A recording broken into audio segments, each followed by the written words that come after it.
अतिवृष्टीच्या पार्श्वभूमीवर पालघर प्रशासन सतर्क, एनडीआरएफ व बचाव पथक तैनात। पालघर जिल्ह्यात सुरू असलेल्या अतिवृष्टीच्या पार्श्वभूमीवर संभाव्य अल्पकालीन परिस्थितीचा सामना करण्यासाठी जिल्हा प्रशासनाने सर्व यंत्रणा सज्ज ठेवल्या असून बचाव व मदत कार्य युद्धपातळीवर सुरू आहे। अंधेरी येथून राष्ट्रीय आपत्ती प्रतिसाद दलाने म्हणजेच एनडीआरएफ पथकाने तलासरी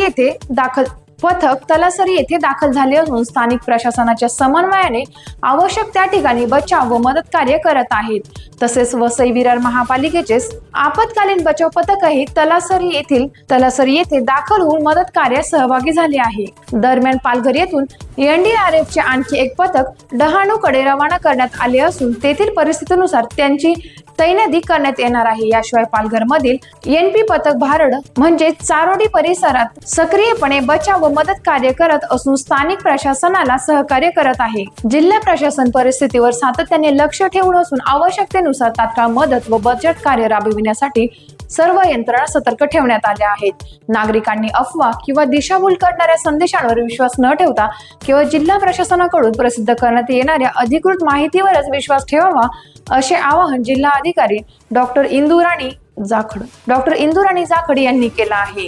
टाइम्स ऑफ महाराष्ट्रसाठी पालघर जिल्हा प्रतिनिधी निलेश गवांडे यांचा रिपोर्ट।